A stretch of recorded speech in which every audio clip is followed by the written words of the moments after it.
All right, so quickly we'll do the announcements so that we can get on with our talk. And remember that these sessions are recorded. We would really prefer people turn on their videos like Dr. Resnikoff just did, and it looks like he's sitting outside.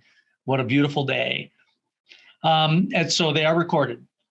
Next slide. And remember, the CME is free. Just make sure that you fill out that little thing that you get that they send you, and you'll get 1 credit for nothing. So please make sure you do that. Remember, if there's somebody else in your room, please just let us know. We want to make sure that everybody gets all of their CME. And so let's just make sure that that you tell us if somebody else is in the room. And it looks like Dr. Heather's actually going to show up. Sorry, somebody wants to see Dr. Heather. All right.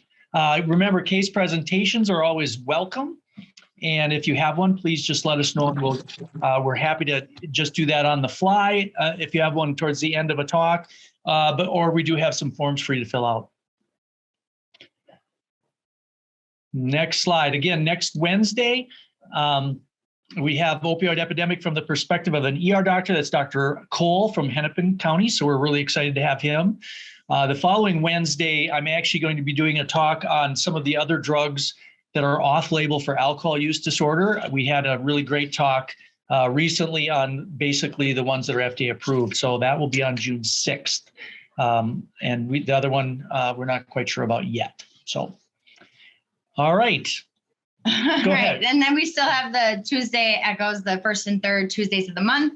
Kind of the back to the basics is like what I like to call it. There's this curriculum going on. That's how you register. Katie, do you want to go to the next slide, please?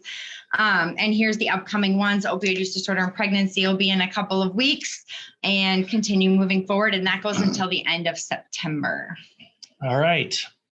I have no idea what was released. The Addiction Connection, our podcast yesterday, it was on using varenicline, so Chantix, to treat cocaine use disorder. And some of the studies dealing with that. Yes, and then next week will be the anticonvulsants in relation to off-label use for alcohol use disorder. So, all right. Remember, if you need some technical assistance, don't be afraid to give us a ring. You can see Erin Foss is also on. She is our nurse for our programs. And if you have questions, you can always reach out to her first. If it's something she cannot answer, she'll get hold of us. But our cell phone numbers are there, so feel free to use those. You talk about that. Okay, thanks. So Online Resource Center, this is super exciting. We've been working on this for a while now, so it's actually part of this Echo. So it goes live in like a week. It will have everything you could possibly need. I'm exaggerating, but ways to log in or get registered for all the different echoes and any of the information. That is where you will find the recordings of all the echoes. You will find the PDF versions of all the slides. There'll be all the handouts, paperwork, anything you may need for a patient or a clinic, as well as some background information, talking points, as well as a resource site. So if you want to know where there's a RX drop box or something, or access naloxone or fentanyl test strips, it'll all be right there. So perfect. Okay, so today's objectives, Yusuf Shafi is on, and I don't know if you are planning on sharing your own slides. Okay, so sorry I missed that part. Hello, welcome. Thank you so much for joining us. If you could give your own kind of, what do you do?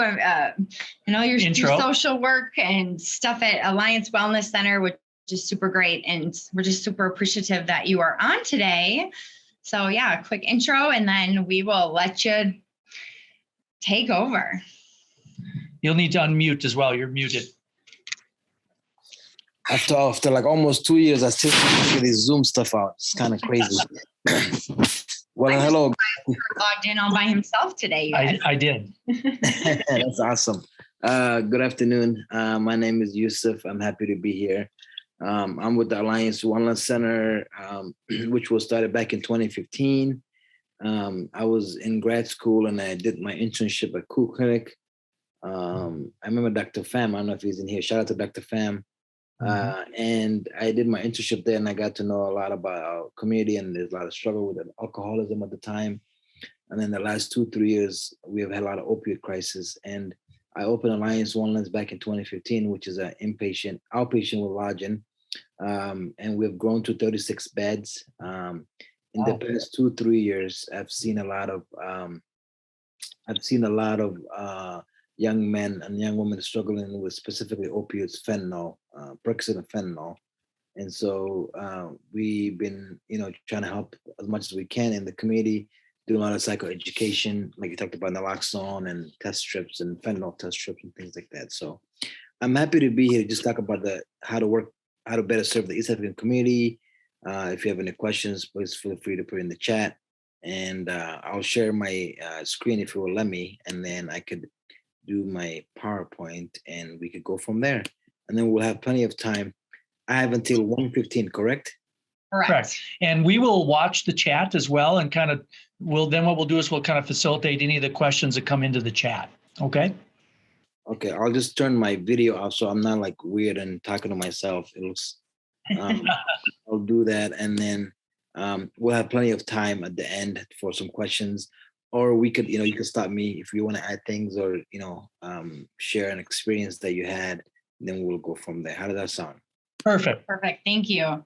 I'll try to go through this as soon as possible, because I think we have about 45 minutes. So there's a video in here for about 8 minutes, and we won't be able to watch the video most likely. I want to give you guys as much time to ask questions, case studies, whatever. If you're working with a Somali patient or a client, or you're struggling with something, I want to answer all your questions and to my best ability. So can you guys see my screen and my PowerPoint?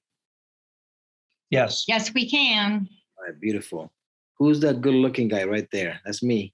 This is my cell phone and my email. This is the best way to get a hold of me. If you have any questions about a client or a family, or you're struggling with something, that's the best way to get a hold of me. Please feel free to email me, consult, and I'll be more than happy to assist you. All right, so Somalia. So just want to give you a map of where Somalia is located. Is the Horn of Africa next to Ethiopia and Kenya.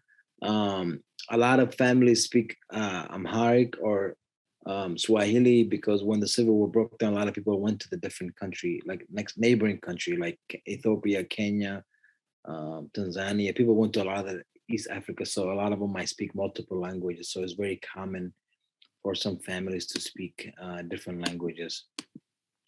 So the country is Somalia. The language is Somali, and when you're talking about a group of people, it's Somalis. I just wanted to kind of make sure that you guys understand, because oftentimes I'll get a chart, I'll review a chart, or I'll get a diagnostic assessment or Rule 25, and it will say, patient is a 25-year-old Somalian male. There's no such thing as Somalian. It's either Somali or Somalis. So I want just to kind of keep that. That's one of my pet peeves. So you all know I've educated you on this, and I'll hold you accountable. I'm kidding. I won't know who you are. But just keep that in mind. So why did the government collapse? A lot of it is bullshit politics. I don't care for politicians or politics personally. So there's a city that was bombed in 1988. The president was basically forced out of power in the 90s. If you ask my mom, she will tell you it's 91. If you ask my dad, he will tell you it's 90. So it's very debatable between the 90 and 1991s. The Civil War, basically, Somalia was without a government. The Civil War broke out. Have you guys seen the movie Hotel Rwanda? Very similar, a lot of similarities. You should check out that movie. It's called Hotel Rwanda if you don't have it. A lot of people were forced to leave their homes. People were murdered. Women were raped. There's a lot of robbery going on. And so a lot of people were struggling. Like, some people lost their loved ones. They didn't see each other for months or years. Sometimes really some of that affects our community, honestly, and millions of people were homeless. And so the UN and the Red Cross are still providing services to people. And a lot of people resettled in the US or Canada or in the United Kingdom.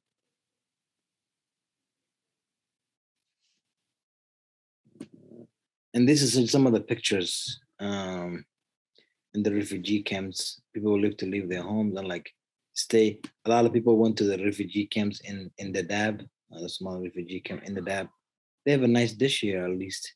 And so people have, fled and left. Imagine leaving your loved ones and leaving overnight, leaving everything. It's really hard for a lot of folks, and it was very challenging. There's a huge disparity between immigrants and refugees, and I just wanted to kind of spend some time on that. With immigrants, with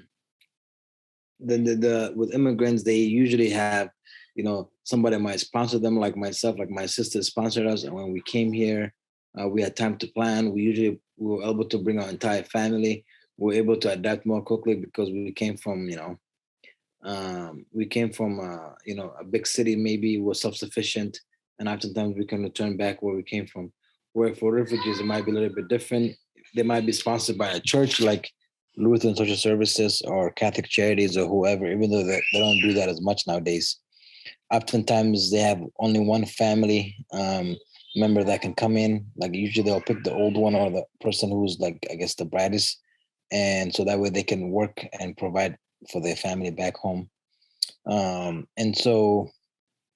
people have a hard time adapting because maybe they come from a small city or whatever. And people always talk about the extreme vetting. Like nobody gets in a plane and gets here. You have to go through a lot of process to come here. And oftentimes you have to be privileged, and you have to be sponsored by a church or somebody. So nobody just gets on the plane and gets here. We know when you learn the new language, like when you move, surviving the refugee camps and coming to the new learning the new language, the weather. Keep in mind, I came from Africa where everybody was Black. It was 98 degrees to 115 degrees. I come to Minnesota on February 18, 2000. And you can only imagine the cultural shock. And all these people that are saying, you betcha, and yep, I'm like, what's wrong with these people? Like, and so it just takes a lot of time to kind of assimilate and navigate through the system, navigating through the dress code, like workforce dress code, like wearing a hijab for women, that could be hard for them. Navigating through the social services. I myself have been a social worker for a long time, and I still don't understand how the system works at times. So it's hard for a lot of families to sort of navigate through that. And why do we come to Minnesota? Someone asked me that once. They said, why do you come here? I said, I don't come here for the weather, I promise you. Minnesota is a lot of, Catholic charities and LSS and labor jobs, is a blue state, is nicer to people. Education, we have a good special ed compared to other places. We have a very tight-knit community in the Somali community. Everybody knows about everyone in the Somali community. If you provide really great services for your agency, everybody will know about you. And if you suck, everybody will know about you as well. So I kind of warned you. And so we're very oral community. We talk a lot. We gossip, not just like everybody. And we talk a lot. We know each other. So just keep that in mind.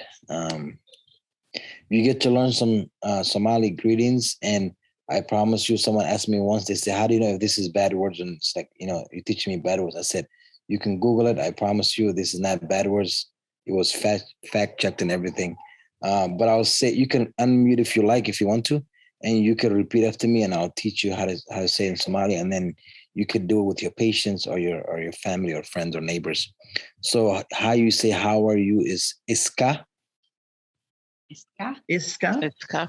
Yep. Waran. Iska waran. There you go. Beautiful. You got a little bit of accent, but I like it. It's good. We're starting somewhere. It's beautiful. How you say nabad? Fine is nabad. Nabad. There you go. And how you say thank you is mahad. Mahad. Sanid. Sanid. Mahad sanid. Mahad sanid. There you go. And you welcome is ada. Ada. Mudan. Mudan. Ada mudan. Ada mudan. All right, there you go. We'll have a quiz later, and whoever wins gets the car or something. No, I'm kidding. No, we're not doing that. But so those are 4 words that you can learn, and you could sort of talk to your patients or your family or friends or neighbors. Iska waran, nabad, mahad sanid, adam mudan. Those are the 4 words that you learned today. So there you go. Somali family structure. I think family is something that is very, very important. And I was, everybody is like grandparents are basically your parents, and aunts and uncles are treated like your parents. Your cousins are like your brothers and sisters. and everybody is like part of a family tribe. But the thing is, if the family is all getting along, everything is wonderful. If there's some family beef going on, it makes things very complex.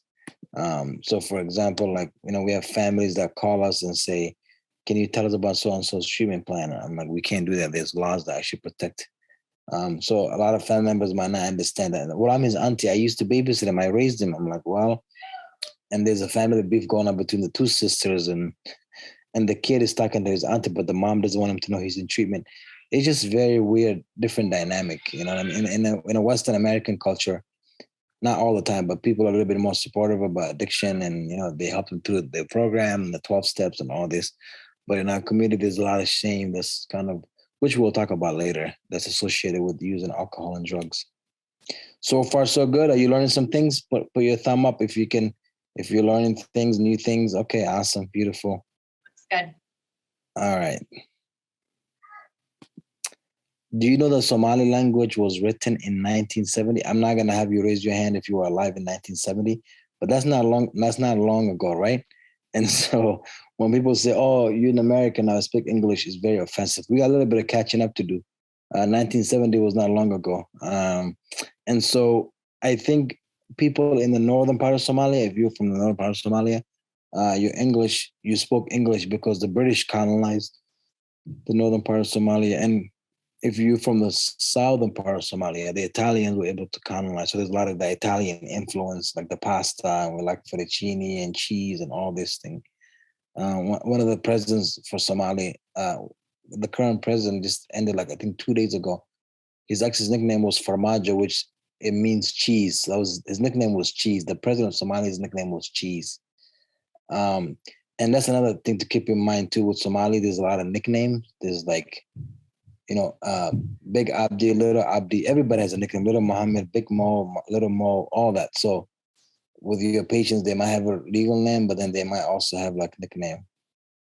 And usually, oftentimes, people will call you by how you appear, which can be offensive in American culture. But for us, like, I know this guy that we grew up with, and he was the first one to get COVID in the neighborhood, and they call him Abdi COVID.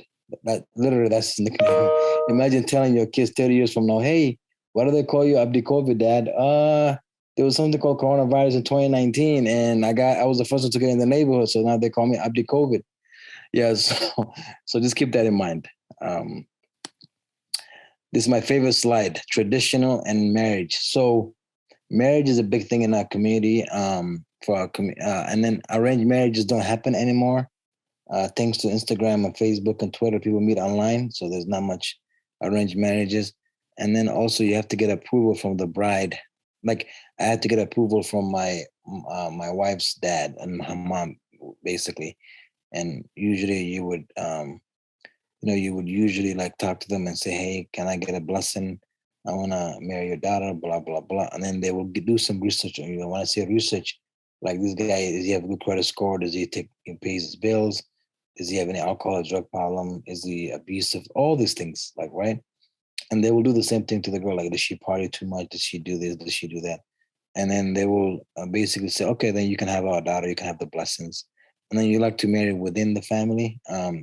Again, like, from the same culture, and marry someone that is like known. So that way, and Somalis, that's why then, like, the community name is so important, that you have to know everybody, because people talk about you. So if you come from a family that's really bad or whatever, then they will say, "No, we can't give you a daughter." And then you have to pay a dowry. The dowry goes to the bride. I basically think it is like a insurance policy, in my opinion. So if I get divorced tomorrow, like, I have to pay my wife a dowry. And back in the day, it used to be like camel and goats. And nowadays, 2022, as Randy Moss would say, you have to pay straight cash, homie. So you got to pay like some money now. And so I can share what mine is. I think ours was $5,000. I have friends where their dowry was like 10. My friend paid like 12,000. I said, "Man, that's a lot of money. You got cheated. You should go negotiate better." I negotiated up to 5,000. I said, "Honey, I think this is enough." And so the reason why the dowry goes to the woman is, back in the day, women would work. Would stay home and the man would work. So God forbid if we get divorced, like, that 5,000 could help my wife pay for rent or take care of the kids while she finds a job or while she moves to another apartment or whatever. So you can negotiate the rate. Some people it's 10,000, some people it's 5,000, but I'm a cheapskate, as you can tell. So I think 5,000 was enough. And then divorces don't happen. Well, actually, they are becoming more common. One of the things we picked up from the Western culture is divorce. I mean, I think people don't work things out, in my opinion, but that's a topic for another day. But divorces are increasing in our community. And usually what happens is oftentimes the woman gets blamed for the divorce most of the time, which is very unfortunate, which is bullshit in my opinion. But the woman will usually get the blame for the divorce. It's easier for men to get remarried in our community. It's hard for women. I think I want to say it's the same about the Western culture too, but it depends on the family. And then usually a divorce doesn't happen as much because literally, like, it's so interesting. Like if me and wife were having a problem, we're about to get divorced, she'll have 3 or 4 people from her family, and like usually older men or women. And then the same thing for her. She will have 3 or 4 people from her family, and they will kick both of us out of a room, and they will negotiate on our behalf about what's going on. Oh, he doesn't cook, he doesn't pay the bills, whatever. She doesn't clean, she doesn't do that. And then they sort of come with a treatment plan and say, yo, we're not going to get you a divorce. You got to get your stuff together. And they kind of put families together. With the young kids that are born here, raised in America, a lot of them are like, no, I'm not going to have an elder tell me how to live my life. Like, I'm going to divorce this woman or this man. So a lot of that is fair in a way, which it was just unfortunate. But it also just helps a lot of people stay in the marriage. Now, if there's some sort of a domestic violence or something crazy, then they usually would say, okay, we support a divorce, because we don't want someone to physically abuse our daughter or son. Religion is a big thing. All Somalis are Muslim. A lot of them are Sunni Muslims. The 5 pillars of Islam: declaration of faith, prayer 5 times a day, which I'll talk about. Charity is important. It's like you have to give certain, I think it's like 10% of what you earn every year to a charity. And then fasting Ramadan, which is a big thing. And then pilgrimage, go on Hajj, travel to Mecca and Medina once in your lifetime. It's important for a lot of people. And so like this is like, there's the 5 prayers. So now we have an iPhone, we have a smartphone. You can download an app, it will tell you when to pray, which is kind of convenient. These are the prayer times, 1:14. After I'm done with your Zoom, I'm gonna go do my prayer, and prayer usually takes about 5 minutes to do. And this is all the prayer times, as you can see. So 5:18, 8:43, and then 10, and then 4 o'clock in the morning, basically. The Islamic holidays, Ramadan just ended, like it was April 1st to May 1st. And then we have Eid, which is basically like Christmas. Don't go to Mall of America that day. Don't go to Chuck E. Cheese. Don't go to the gas station. Don't go anywhere, especially in South Minneapolis. People celebrate. It's a big thing in our community. A lot of people celebrate. And Eid is a big thing for us. It's like basically Christmas. And we had one on like just May 1st, I think.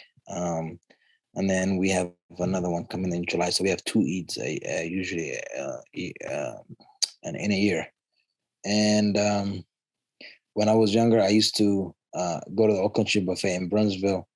And I had a manager there one day, and he was just stressed out. And it was Eid, but he wasn't fully staffed. I think some people were sick, or somebody was out, the cook or whoever was helping him. And he was just stressed out. And I made a deal with him, being a 19-year-old. I said, hey, listen, why don't you, I make a deal with you. Let me eat for free next Eid, or give me a gift card. And I'll tell you ahead of time when Eid is, so that way you can plan ahead and fully eat. I called him a couple days before, giving him and he let me eat for free and gave me a gift card. The poor guy could have just Googled that, information, but I guess I got a free meal out of it. But don't judge me, okay? I was in college and I was broke at the time. So Eid is a big thing for us, and Somali food is huge. I'm guessing a lot of you are practitioners or doctors or people in the healthcare field. Nutrition is big. Like, we eat a lot of fried food, unfortunately. Sambusa, beans, rice, halal beef. Halal, it basically means kosher. So beef, goat, chicken, no pork for us. And alcohol and drugs are forbidden from the Islamic standpoint. But I work in a rehab center with a lot of Muslims and Somalis, so I'll tell you about that in a little bit. Tea, camel milk. There's a lot of Italian influence, the pasta, the crepes, We eat that for breakfast, and then lunch. Pasta is a big thing. It's like rice or pasta usually is what we eat. Common names. There's Mohammed, Abdi, Ahmed, Liban, Guled. You should see DHS do our audit. It's so much fun them to struggle to go through all the names. They have the same spelling, same date of birth, and I just get a kick out of it. And so someone asked me once, they said, how do you keep track of like Mohammed and Abdi and Ahmed? And I asked the same question. I said, that's a very good question. And I said, when I came to America, I was having a hard time figuring out John, and Jeff, like JONJOHN, and Bill and Dick. I said, what does Bill and Dick got to do with each other? I said, figure that shit out. I don't know. So sometimes it just takes a little while for you to figure out. And everybody spells Muhammad different, and they might be double M's or double E's, and yeah, it's a lot. And so also like Fadumo, Asha, Uba, Holland, those names are very important. Somalis are given 3 names: their name, father's name, and grandfather's name. There's no surnames. And then women don't usually keep their husband's last name. In American culture, if you marry someone, it's to honor them, you keep the last name. We don't do that. It's not a big deal for us. If something goes bad, you just go back to your life. You don't have to go to court and change your name again. Seems like a lot of work, but we don't do that. And then wedding rings, that's again Western culture thing where people might be married for 50 years, but they don't have wedding rings. They don't celebrate birthdays. I mean, my niece and nephews that are born here do, and they'll send you their Amazon gift wish list or whatever the hell it's called. It's annoying. No wonder why Jeff Bezos is so rich. But I think January 1st is very common for a lot of us, a lot of Somali immigrants, to have that birthday. And people have different hypotheses. It could be, a lot of people lost their documents and stuff, and a lot of people were not born in a hospital. They might be were born in a village, so they will say the season around. Oh, you were born around winter time or this time or springtime. So it's a little bit different. And some of the issues that we have in here is like diabetes, hypertension, mental health is huge, prevalent. We have a huge autism spectrum disorder. There's a lot of, youth is struggling, alcohol, marijuana, opiates, and homelessness is kind of increasing in our community, unfortunately. And, the youth is like, do I want to be Somali? Do I want to be American? All my friends are white or Native or African American. My mom and dad are telling me to be Somali, wear my hijab.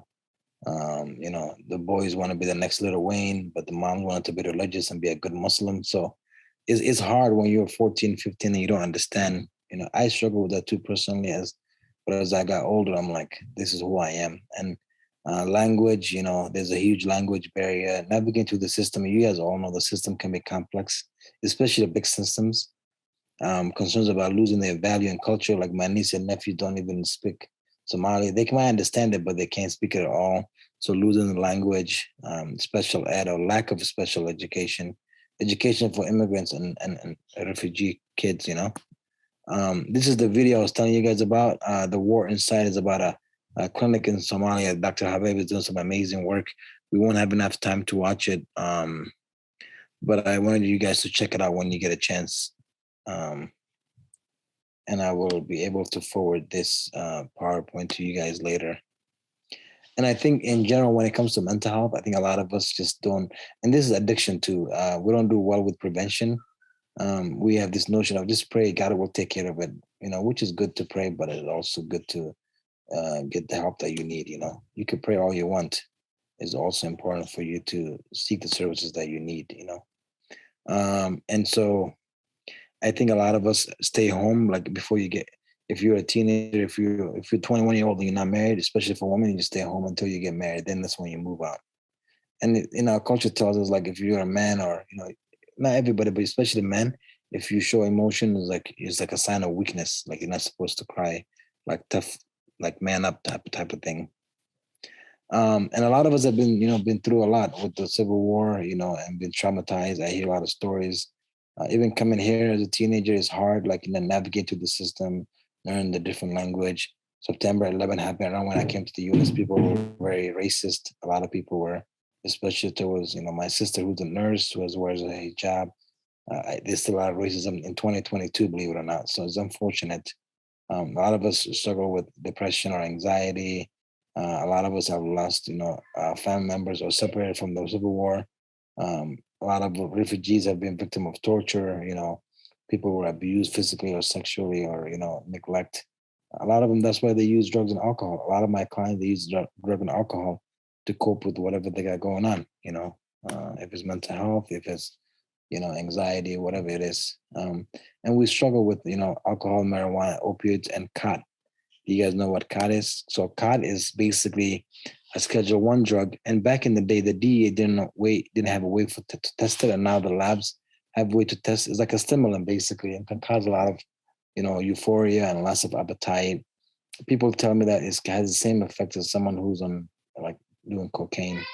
And so it's common thing in Somalia. People chew it all day, and it's like having a cold beer after work. It's not a big deal, right? It's an American thing to do, to have a cold. Let's go have a cold one. That's how people in Somalia is. And Khat is acceptable, but it's illegal here in the U.S. Like socially acceptable, culturally is okay. Like people say, "Oh, I got caught with Khat," and whatever. It's not a big deal, but it is illegal here, and you will be prosecuted if you get caught with that. And so there's a lot of, in our culture and religions, there's a lot of stigma when it comes to struggling with like a moral failure. Like, you failed us. How dare you? Like, you're supposed to be a good Muslim. You bring shame to our name, our community, blah, blah, blah, all that bullshit. People think it's a choice. Addiction is a choice. They don't understand it's actually a brain disease. There's a lot of research that shows that addiction is actually a brain disease. A lot of, men and women are removed from the home.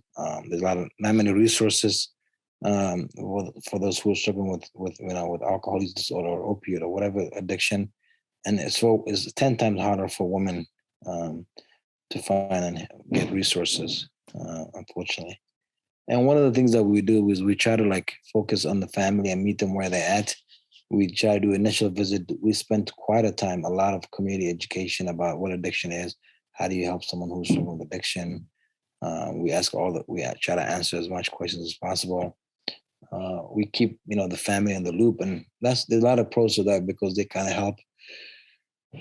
In the counties, a lot of people, especially a lot of in our community, are control freaks, and especially the moms, and they want to know everything about the client. And sometimes the client is struggling because they put them in there's a lot of there's a lot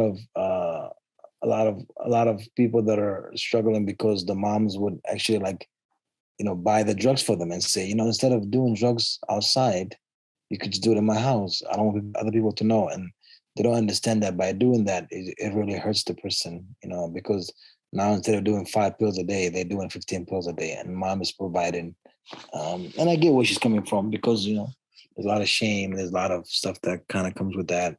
And there's also like the parents too, like what did I do wrong? Like I worked really hard. I worked everything, brought these kids to America, and now you're doing opioids. Like I've actually almost died and left the Civil War.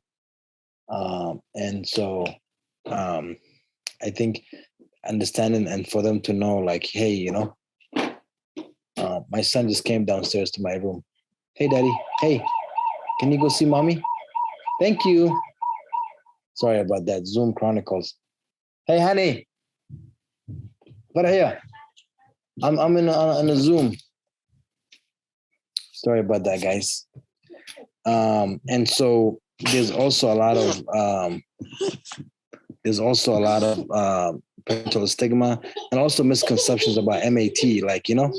Hey, why don't we stop? We don't want to give this guy drugs. You're going from one drug to another. I hear that one a lot. Why do Suboxone? Why do methadone? You're going from one drug to another. Like they're gonna become addicted. You guys are illegal drug dealers. Blah blah blah. All this bullshit. And there's also there's just a lot of lack of education. I think I've had families that are educated or have psychology degrees and nursing and all this, but yeah, sort of saying, well, methadone is addictive. Suboxone is the same as doing opiates. So there's a lot of misinformation, right? And there's a lot of gender stereotypes too. To be honest, in our communities, it's okay for young men, boys. They're just boys. They can mess up. It's okay, but not the woman. If a woman is struggling with addiction, is way more it's hard for them to get the help they need because It's sort of like, how dare you? Like, that's like, you're the worst. Why do you do this? If a young man messes up, it's okay. Like, they can mess up, but a woman cannot mess up, or a girl cannot mess up. So just keep that in mind. Just remember some helpful information for you guys to know that a lot of us, we talk about people, being misdiagnosed. We don't even have words for like anxiety or depression or stress. And I think a lot of hospitals do this. And I told them, like, for example, like giving like people a discharge summary and saying a follow-up 5 weeks from now, forget it. Again, calendar, reminding things, people like, doing things, planning ahead 5 weeks ahead. That's a whole Western culture thing. And so just keep that in mind, like just giving people a worksheet or giving them a document, and you want them to fill it out and bring it to you in 5 weeks, not going to happen. And then using your index finger, to get someone's attention is very disrespectful. It's like calling your dog or your pet. So just keep that in mind. If you're going to call someone, you can call them by their name, or you can wave your hand, but using just your index finger is not allowed.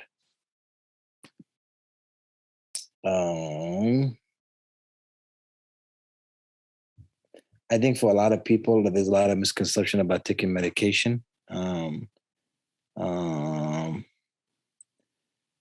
I think, like, there's this notion of like just pray, and like especially with the whole opioid crisis, there's a lot of misconceptions about like people getting pain meds or being prescribed pain meds. So people would like to just like have the Quran, a leader, like the mosque leader, to come in and read the Quran, which is important. But I think also, I think a lot of people are just, even like people taking gabapentin or I don't know, Zyprexa or something, they think, oh, I'm going to get addicted to it. Or it's like, no, this is an antipsychotic med or whatever. Or even Tylenol, people are a little bit like, they feel like they're going to get addicted to things. So there's a lot of misinformation as well in the community, unfortunately. And this is time for questions. I know I went through that fast. I wanted to give you like at least 15, 20 minutes to like ask questions. I hope this was very helpful. I try to crack jokes. I tell my clients that I could become a part-time comedian if I leave my job. So hopefully we'll see what happens with that. Yeah, if you want to, if you want to share that. Yeah, I think there's quite a few questions. Heather's got quite a list here. So if you don't mind, we'll just start firing them at you. Let's do it. Yeah, you don't have to worry about the chat. We'll kind of throw those at you too. So as far as like the MAT, just because that's what you ended with, does that happen on site at your clinics, or is that something you coordinate with a different clinic, or how does, just like for structural? Yeah, so we have the Alliance Wellness Center, Alliance Wellness Clinic. So the Alliance Wellness Clinic is actually a methadone and Suboxone program, and we have about 200 and like I think 40 patients, and I think maybe like 15 are Somali. The rest is open to anybody. So I think we're the only independent clinic. I think HCMC is. The other ones are all owned by Valhalla, who got bought out by BHG and STS. I think we're the only independent clinic, and the other ones are owned by CMG, I think. We're located in Bloomington. So the center is Suite 101, and the clinic is Suite 100. So the clinic does methadone and Suboxone. And we have about 3 nurses. We have a doctor on staff and a PA or NP, and then about six counselors. So, I'm just wondering, because if the drugs and alcohol are really kind of culturally an issue, do you see just an enormous amount of shame then when patients are coming in? Absolutely. And there's a lot of people. It's like we all know it's there, but nobody talks about it. It's like the big elephant in the living room, but everybody's kind of looking around like, what's going on, And so I think, there is a lot of stigma and shame associated with it. I think sometimes it's easier for the client because they understand it, but I think it's hard for the family. It's like I had a mom who yelled at me. She's like, why we brought the client to the Y or whatever, and they play basketball or whatever. And she's like, how dare you do that? Why do you take them out? Like, you should lock them in the room or some stupid stuff like that. Like, because she's afraid that someone might see, a kid coming out of the Y and he's hanging out with a couple other kids that are struggling. So it's like perception is everything. Like family name, brand name, whatever the hell you want to call it. It is so big. Like people, she's like, why don't you just lock them in? First of all, that's illegal. I'm too pretty to go to jail. And so I think a lot of people just don't understand. Like she's like, well, why do you just? They think like treatment is like where you lock people with like chains with their legs, and unfortunately, so. Can I just ask a follow-up on that? So when you're dealing with families, then do you have specific programming for the families to try and educate regarding, this whole issue about, addiction as a disease? Yeah, we do. We do a monthly Zoom meeting actually, and we just invite all the people in the community, and we've been doing that for the last two and a half years. And so we just tell people, like, what is addiction? How does someone get addicted? How can you help someone who's in recovery? And then how do you also help someone who is struggling that wants to get help? Like, and what are the steps? How do you be there for them? How do you set clear boundaries? We talk about different topics. We have other alumni. We have about 25 boys that are alumni that went through our program, that come in and just kind of talk about what they experienced and what helped them and what they struggle with. So what for, those of us not in, close contact with your facility, just based on, where we live, do you have resources or recommendations on things where there would be advice on here's how to start that conversation? So we're maintaining cultural, sensitivity, understanding that this is how it's viewed, by families especially, but do you have any specific resources or advice on that? Unfortunately, there's not much. I'm it. I mean, there's other programs that are opening and stuff, but there's not many. Well, the Somali community. Where are you guys located again? Well, we are in like the St. Cloud area, but we have people on this call from all over Minnesota. Oh, okay, St. Cloud. Oh, okay. My wife is from St. Cloud. She used to work for Centricare. Yeah, that's cool. So I think there's not many resources. Like there's not like a community center that you can go to, unfortunately. And I think that's something that we need to work on in the next maybe 2 to 5 year plan, to find ways that we can have like a hub or have an online resource guide or something. I think that's I get asked that question a lot, but unfortunately I don't want to lie to you and say I have something that I don't. And there's only so much I could do in my opinion. There's just so much going on in our community. There's layers of problems, and it just is a lot of work. It's mentally exhausting at times. You know what I mean? But I do the best I can to educate the providers. And you can reach out to me about if you have a specific scenario or something that I could give you some advice on. I'll be more than happy to do that. When you look at kind of what we look at as kind of a general capture rate of patients, even with like opioid use disorder, any addiction, I mean, you're always kind of shooting for that 60% of the patients that you hope kind of continue in recovery and keep coming to your program. In the Somali community, is that a similar number, would you say? Yeah.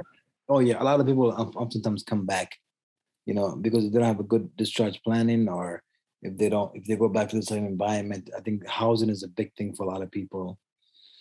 And I think also like being in denial. I mean, people want to just, go to treatment and do what they need to do just to meet their probation officer, but after that, people, if they're not really serious about their recovery, they oftentimes come back.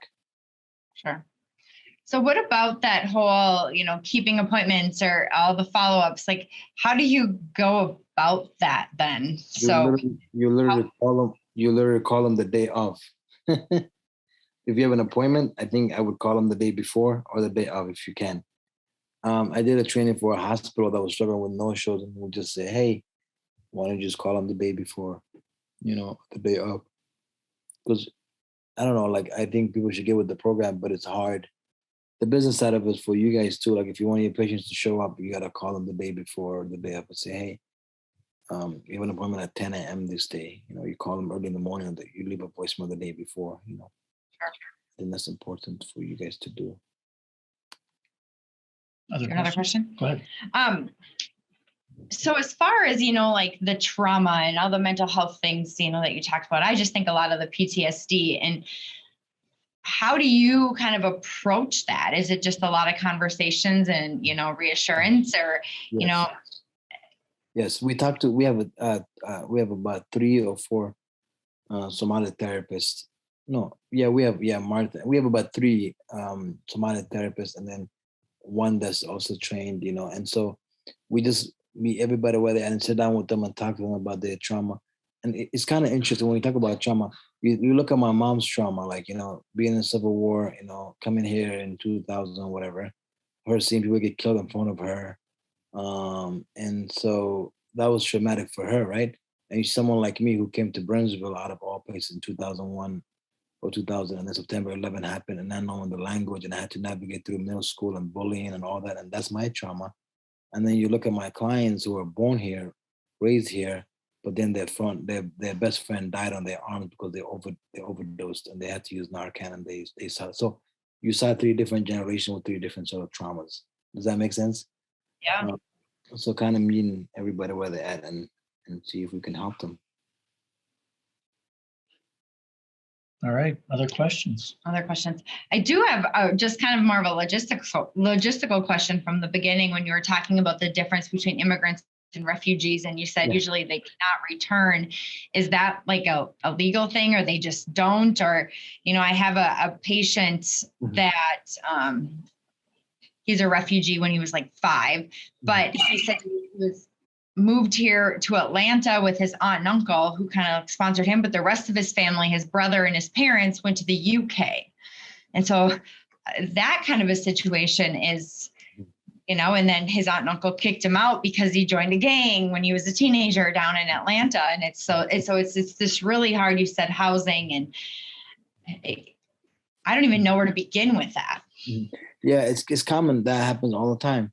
Or you have families that sponsor someone, but they won't even give them their paperwork or something, their documentation. I've dealt with that many times. And so it is complex.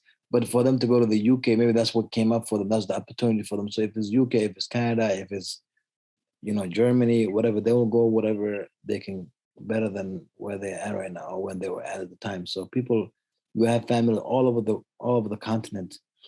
People in Germany, people in Europe, people in the UK. So it's common. That happens a lot. All right. Anybody else that has other questions? Anybody that wants to unmute and kind of ask a question at all? I think someone asked a good question. I think it's Charles. It's such an academic community. Sometimes a problem to use interpreter like the patient know. Yeah, that's such a good question, Charles. If I had the answer, I'll be very rich and like write a book about it and be in New York Times. So interpreter is something that is, I think there has to be some sort of a reform. Is a whole complex thing. I think there's a lot of Somalis that are really good with English, but their Somali is kind of whack. And you have people vice versa, right? And I think that some of the interpreters might be trained, but they might be a little bit old school and not respect HIPAA. So I did hear a lot of things about, we talked about some stuff in the session. Oh, have you heard so and so? I was the doctor with her last week, and A, B, C, and D, she can't get pregnant, or whatever the situation might be. People say those stuff, and so it's hard for a lot of families to like not understand or not respect people's wishes and privacy. So I see how that can be complex. And there are people, they used to do back in the days, they used to do where you could pick your interpreter, but now with like a lot of different Medicaid stuff, you can't do that. They just select the interpreter for you. So you sort of have to build a relationship with the interpreter, I think, but it's hard for a lot of people to do that when there's no trust. So I did hear some crazy stories in the community about those things. So, but I don't have an answer. I think we have to, whoever interpreter agency that you're using, you have to make this a priority and negotiate with them when you're doing the contract, that make sure they hire and train the right people to not talk about stuff that in session. And kind of dealing with this community, what would you say the most difficult issue for us is always going to be? Is it the drug for the drug issue, especially when we see the patient? Is that really probably the biggest concern?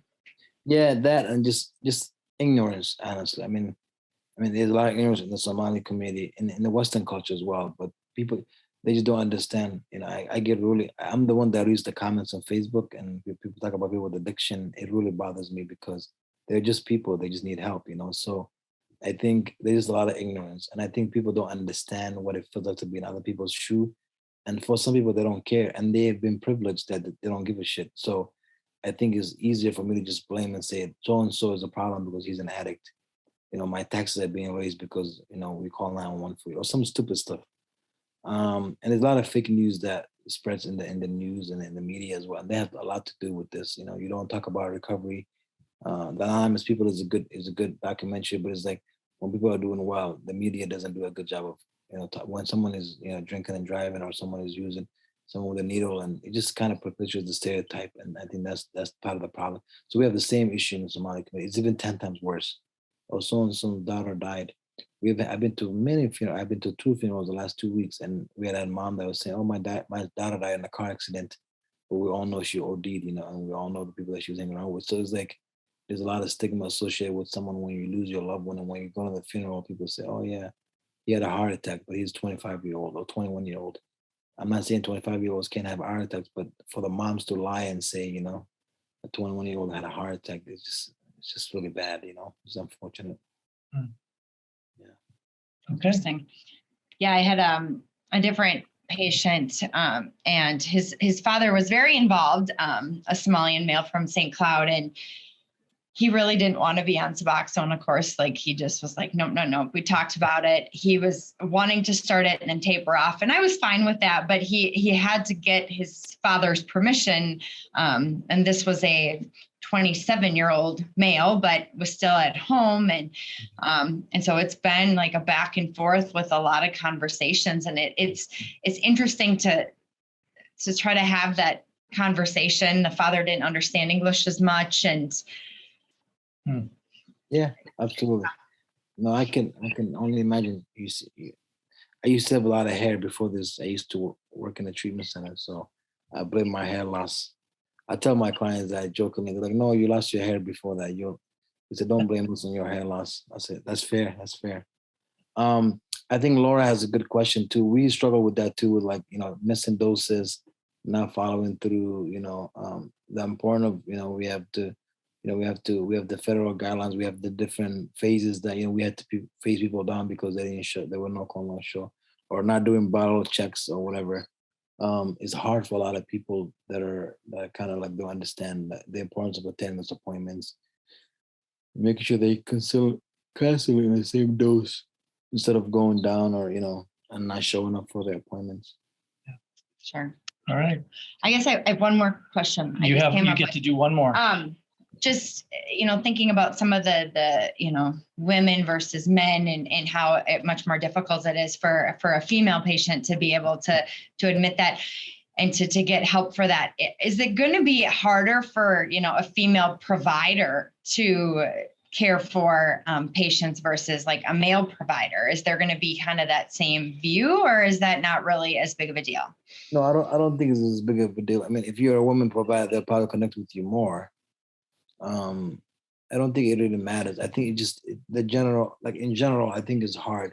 Even, like, you know, in a Western culture, like when mom's kids are taken away because of drugs, I mean, it's a lot more shame. Like, how dare you? You chose drugs, you know, before your kids, and all this bullshit that you hear. So it just is part of the, you know, it's unfortunate, but I think it's a society thing. It's not a Somali thing. I think, and oftentimes, and not all women, but sometimes women have it a little bit harder than men. Let's be honest. And that's what about just in general patients, you know, like male patients seeing a female provider for their use disorder? For the young, I don't think it matters. For the young guys, it doesn't matter. There's a lot of old people, older. I shouldn't say old people, but older, man. Be careful with older. I know, right? I gotta be careful now, man. And I think for a little bit more older, I think a lot of them, so not all of them, but some of them, like, don't. I guess some of them have that old school mentality of, like, a woman can't tell me what to do. Like, if you're saying, "Hey, you should probably taper," or whatever, they're like, "Who are you to tell me what to do?" She probably went to medical school. You probably should listen to her, but nobody listens to me. But I think it's important. I guess it depends on. I don't want to make a generalization, but I think it's for everybody.